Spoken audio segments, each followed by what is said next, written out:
Please let him take an oath. An oath. Ezekiel D. Musa versus Federal Government of Nigeria. The petition was laid by Senator Philip T. Aduda, the FCT, senator, on Tuesday, 30th July 2019.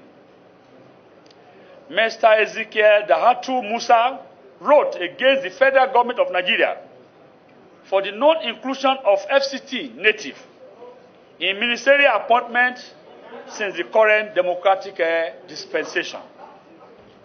FCT native in the Federal Executive Council has been a loud agitation, and he wrote to inform the Senate to wade into the ceaseless call by FCT natives to Mr. President to appoint one of their own into the Federal Executive Council. He therefore requests the Senate of Federal Republic of Nigeria that Senate should look into the matter and urge, not compel, Mr. President, to appoint an FCT native as a minister of the government of the Federal Republic of Nigeria. That is their simple request. And I believe by the grace of God, we know that the composition of the Federal Republic of Nigeria is 36 states and FCT, which is made a state in our Constitution.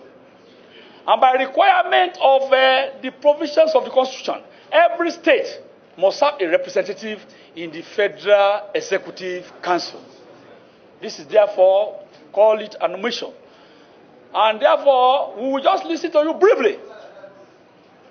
And since we are the government you are facing, and we know the law, we will definitely recommend appropriately to the President of the Federal Republic of Nigeria to the Senate. We just listen to you briefly, and we close your case. Because it's a state.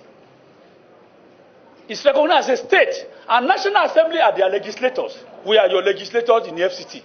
Therefore, as legislator of FCT, we should have a minister in what? In the Federal Executive Council. So, briefly, state your case, and then I've even concluded your case for you. I, Dalhatu Ezekiel Musa Aduda, do solemnly swear, affirm that the evidence I shall give before this distinguished committee shall be the truth, the whole truth, and nothing but the truth. So help me God and the ancestors of FCT. Amen.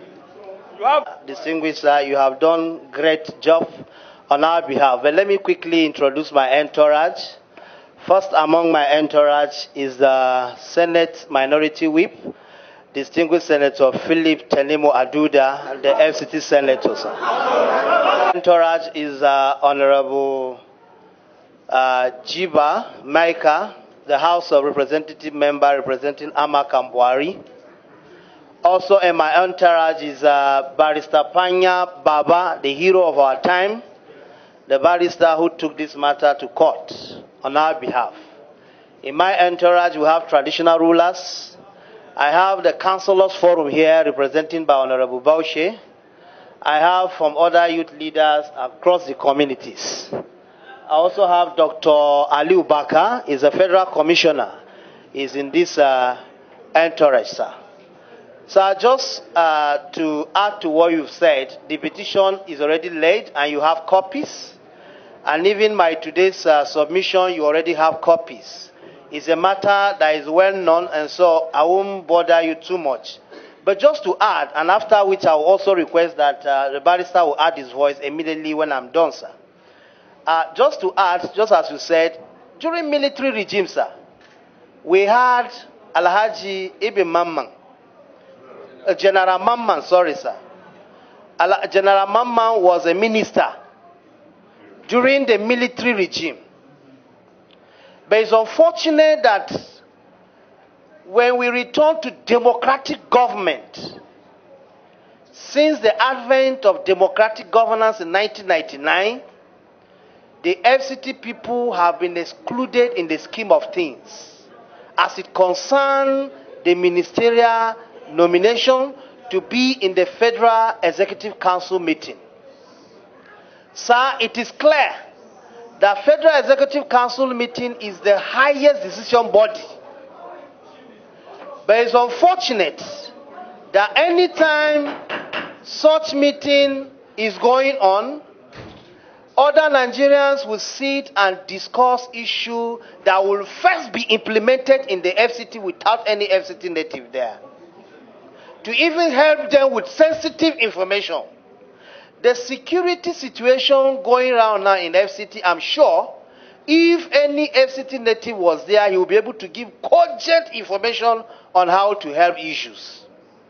Secondly, sir, the president and all institutions of government, especially public servants, have sworn an oath to uphold and obey all that is contained in the Constitution of Federal Republic of Nigeria, including implementation of court judgments. In 2005, there was a case decided by appeal court between Kayode and FCDA to simply ask the court to define the status of FCT. And the judgment carried it that, in law, FCT is a state. In 2018, January 15 precisely, my elder brother here also approached the court, the appeal court, to ask the court to interpret if FCT native have the constitutional right to be appointed minister. And in 2018, January 15, sir, the court gave a unanimous judgment that FCT native should immediately be appointed as one of the ministers. And this judgment was served presidency and attorney general on the 23rd of March 2018. This is 1 year, 10 months. We were thinking then that maybe the president was not jettisoning, maybe restructuring his cabinet when he's doing it. Unfortunately, that was why this petition came when he sent the list to you, to the Senate for confirmation. Till now, the judgment is here. I will give you a copy, sir. Sir, very quickly, in the Constitution section 42, talks about discrimination. No Nigerian should be discriminated by virtue of his sex, geographical location, or status, or tribe. But the people of FCT have been discriminated upon over and over again for more than 20 years, maybe by the virtue of our geographical location. But we are saying, we are praying this committee because we report so much confidence on you that you will come to our aid, because by the same constitution, you are our house of assembly. And we feel this is the right place, and you will take this matter as your own.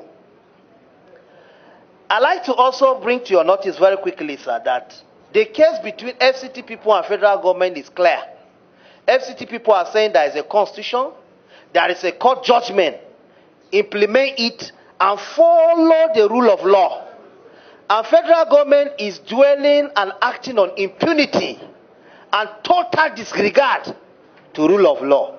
This is the discrepancy. This is the difference between FCT people and the federal government. FCT people are saying there is a constitution, there is a law, implement it, follow due process. Federal government is acting on sheer impunity and total disregard. That's okay. That's okay. Your message is clear, and it has been passed on to Nigeria.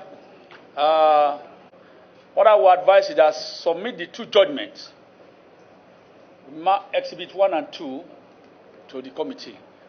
We will act on it and we will comment. Okay, let me grant a special, judgment already. Two judgments is there already. Section 2872. The decisions of the Court of Appeal shall be enforced in any part of the Federation by all authorities and persons, and by courts with subordinate jurisdiction to that of the Court of Appeal. Mr. Chairman, my representative, the Honorable Minority Leader, in July, when the list of... Yes, my Lord. my distinguished senator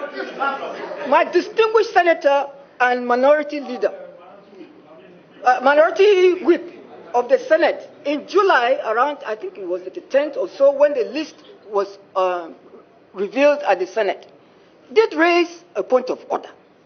And he called the Senate's attention to the fact that the list was not complete, and that premised upon a Court of Appeal judgment of 15 January 2018, the FCT indigents are entitled to ministerial representation. The Senate pleaded with him to be patient and to allow the screening to go on. The screening went ahead. The screening was concluded about a week later. When it was time to vote confirmation, my distinguished senator again stood up and raised a point of order and legislative privilege, and with a 4-page motion. And this time around, Mr. Chairman, he had a copy of the judgment. He raised it for the whole world to see, and it was tabled before the Senate.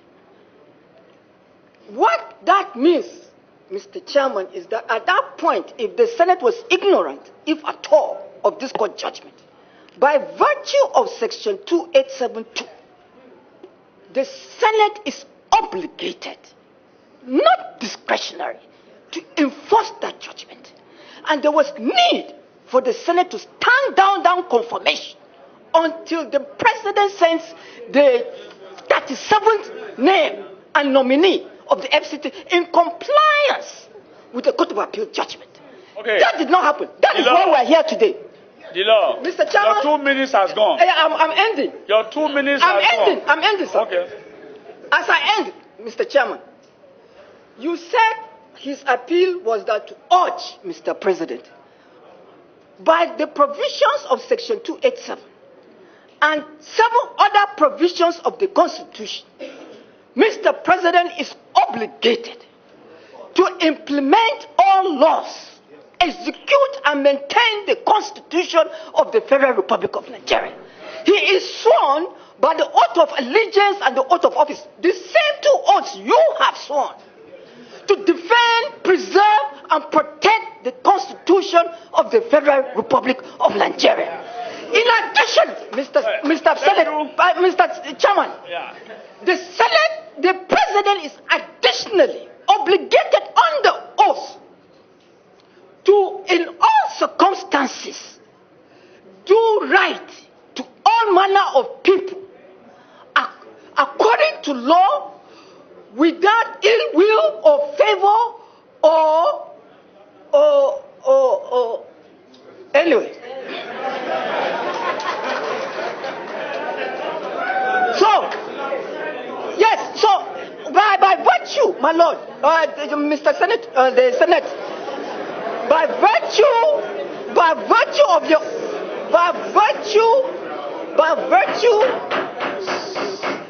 virtue of the same oath of office and allegiance you people are sworn on, it is no longer an issue of discretion or political maneuvering or discretion. It is a sworn constitutional duty that today that judgment must be enforced by the Senate of the Federal Republic of Nigeria. Thank you, distinguished colleagues. We are elected representatives of the people, and we are supposed to do what is right now. That's what we are doing now, and that is why we even allow you to talk now. Let me tell you, there is law and practice. There is law and practice. There are certain decisions you have to take. That if you compel at times, you may not get a result. At times, political solutions are brought to table. We are going to use political solution for your problem. Are you with me now?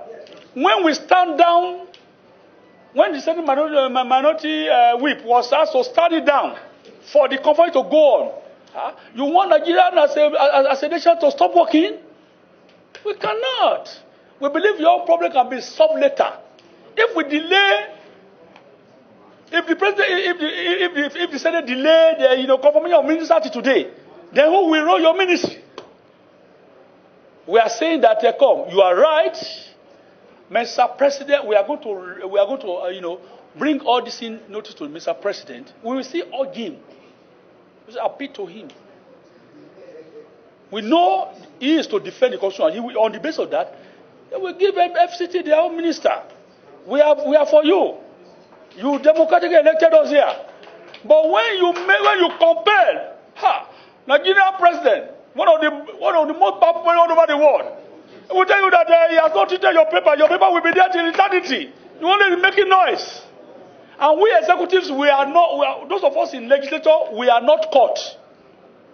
You have brought court judgment. It is on the notice of it we are going to write as a committee to the Senate. And the Senate will communicate the decision of the whole Nigeria to Mr. President. And I believe Nigerian president is upright and he will do the needful for the people of FCT. I so.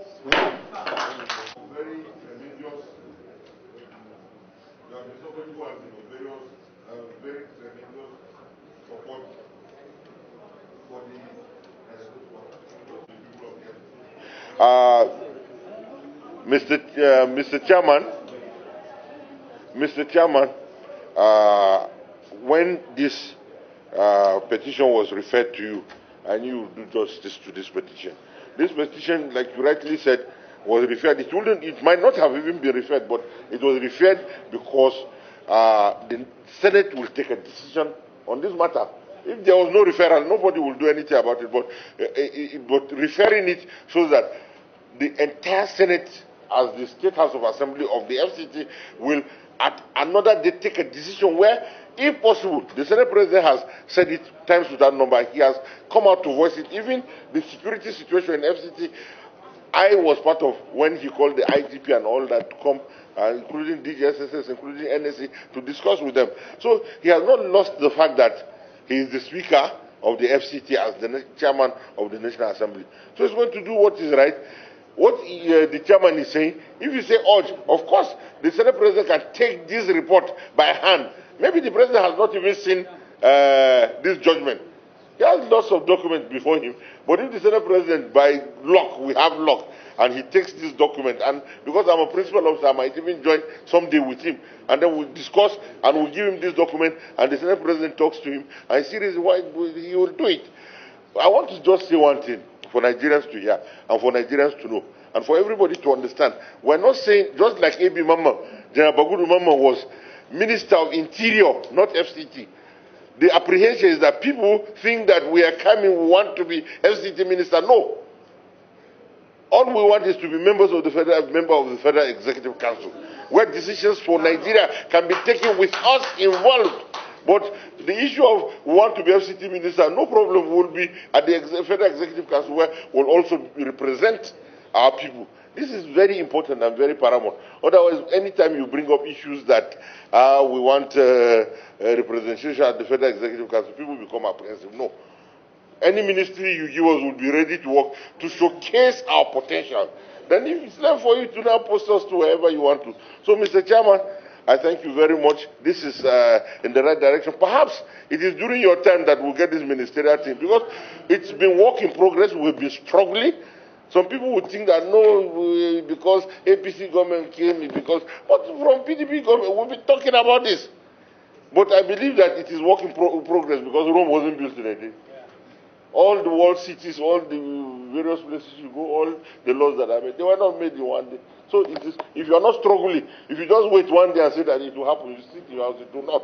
What we have done today is further galvanizing support and showing Nigerians that this is what we want, and this is how we want the Senate to help us. So I thank you, Mr. Chairman. God bless you. To go, and then my colleagues it's a unanimous decision of those of us sitting here, and I ruled that you take your leave, and then the next president will step in. So, Mr. Chief Whip of the Senate will take your leave. Thank you. So, you can take your leave. Dr. Daniel Aliyu Kwali is my name, and I have the privilege of attending this hearing, Senate Committee on Ethics, Privileges, and Public Petitions. Yes. I want to take you, I know you are an FCT That's right. Yeah. The issue of the resettlement of FCT individuals has been lingering for a long time. Have you seen any effective resettlement that has been done? What is your take on this policy? Well, if I can take you back a little bit, because there are some issues that Nigerians don't understand. When the FCT was created way back in 1976, the initial intention was to resettle, to evacuate the whole FCT and resettle the indigenes in places of their choice. And efforts were made. Resettlement started. For example, we have New Karu in Nasarawa State, we have New Wuse in Niger State, and we have other places like that. Now, however, when the policy statement was made, there were no demographic data as to the population of the FCT and how much it will cost the federal government to evacuate the indigenes and resettle them according to law. Until Obasanjo came in, when he took over from General Murtala, and then he now ordered a survey to be conducted. A survey was conducted, and the surveyors came up with an estimate of 2.8 billion 1979 naira, which was more than $2.8 billion. And the federal government felt that amount was too much. It was not even in a position to spend that kind of amount on resettlement and compensation. And so a committee was set up to provide options, and options were provided. And one of the options was to first reduce the size of the FCT so that the issue of compensation would be within cost effectiveness. And there were other options. But the federal government chose to stick to the 8,000 square kilometers of land in the FCT and now said that the indigenes should remain. If anybody wants to go out, he is free to go out, but not at the cost, not at any cost to the federal government, because the federal government is not forcing anybody to leave. In other words, the FCT indigenes were to be integrated into the development process of the FCT. Now, that is the position. And Obasanjo went, there's a policy paper on that, there is a white paper on that, that the federal government will set up an administration and political setup to take care of the FCT indigenes. And when Shagari came in 1979, indeed a local administration was set up and an administrator was appointed. Alhaji Majidadi was the first administrator of the FCT with the headquarters in Gwagwalada. Now, let me cut this in short. Now, where we are having problems now is because there was a change of policy, but there was no commensurate administrative procedure to take care of change of policy. And so now we have FCT indigenes who have been accepted as citizens of the FCT, who have been accepted as citizens of Nigeria, and then there's a promise to establish a local administration for them. Up to now, there's no local administration that will take care of the needs and sentiments of the FCT indigenes. Now, coming to the issue of compensation. The Constitution is very, very clear on the issue of compensation. The Constitution says that no government can forcefully take land from anybody without appropriate compensation. And appropriate compensation has been defined to mean that the person whose land is being taken must have a say in the determination of the compensation. A competent court of justice must have a say. In fact, a court of justice in Nigeria will determine the amount of compensation to be paid. Now, but so far, since the FCT started, there is nowhere, no land, no settlement where adequate compensation has been paid. We know of cases where federal government moves in or government moves in and take land without adequate compensation. Now, to solve the problem, we have to go back to the Constitution. Nigeria is a law-abiding country. It's a law-abiding citizen. Nigerians are law-abiding, and we expect that government who is interested, in land for development, should be law-abiding. Let's go back to the Constitution. If you want my plot of land or you want my farmland, please involve me in the determination of the compensation. If you want my land, my farmland for any development, of course I cannot stop you from taking land that is meant for overriding public interests. Okay, the law says that a court of law or competent jurisdiction should be involved. I think if we do that, then we can move peacefully, and then the development of FCT will be without any rancor. Now, in conclusion, you are not trying to say the policy of the resettlement of the FCT is no more in vogue or is not palatable, do you think this you have said is enough, or you think there is a new approach the government should take that you think is more visible and timely? Well, right back in the military era, during Obasanjo, they had discovered, after committees were set up and analyses were made, that it was not wise to resettle everybody outside the FCT. However, they now chose to keep the 8,000 for some reasons, to keep the 8,000 square kilometers. And if subsequent governments think it is wise to keep the 8,000 square kilometers, as it was done right back in the military era, okay, and to integrate the indigenes of the FCT into the development strategy of the FCT, that is welcome for us, the FCT indigenes. And I think that is welcome to all citizens of Nigeria. But what we are saying is that there is a lacuna. If we want to integrate us, we should be properly integrated. If you need any piece of land in the FCT, just like in any part of Nigeria, if you want to take somebody's land, the Constitution says that that person should be fully and adequately compensated. We are not averse to this constitutional provision, but what we are saying that it is wrong to take our farmland and deny us of our main economic activity without any consideration, without payment of full and adequate compensation like it is being done now. Yes. Since the return of democracy. Now, it seems Issues, in fact, ministerial issue is not a leading issue, but it's a current issue because it's trending. That is what is on the table now. But we have so many issues that include land grabbing, that include the political structure of the FCT, that include deprivation of so many opportunities of ours. You know, we have issues with the Nigerian army taking over our land in Ido, Seriki, Tungama, Jezuba by force. We have issue of our people not being appointed into so many positions. We have you have issue of our people not being carried along in the scheme of things. So we have also talked about second-tier government. As it is, we don't have a governor. The Constitution says the president shall be the governor of people of it. How many people will have access to go and see president? As it is, we don't have House of Assembly of our own. The Constitution says National Assembly shall serve as House of Assembly of the people of FCT. For instance, the Senate, we have 109 senators. We only have one that we elect. The remaining 108, we don't know them from anywhere. But the Constitution have imposed them on us to be our House of Assembly. 360 House of Reps. It's only 2 we have. The remaining 358, we don't know them.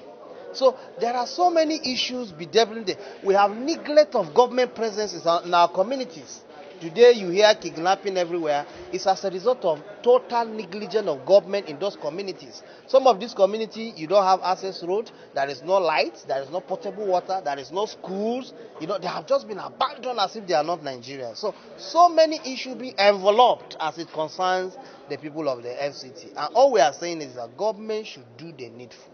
lastly from me. In FCC, Federal Capital City, the entire FCT is 800 kilometers square. So you have the city center, and the minister and the federal government are concentrating every day, every time in the city center, forgetting people in Almamagi, in Maogi, in Darka, in Pegi, in all of these villages. So if you have FCC, Federal Capital City, let it be governed and be taken care by the minister and whatever. The remaining part, let it be like a state, let it be a state for us, not like. So you can call it FCT, state, Federal Capital Territory, state, you know, so that we will have a governor, we have House of Assembly, and we have so many opportunities to take care of our own people. We oversee the affairs of our people. Remember, the primary aim of government is protection of life and the welfare of its citizens. So once that is done, some of this agitation will lie low.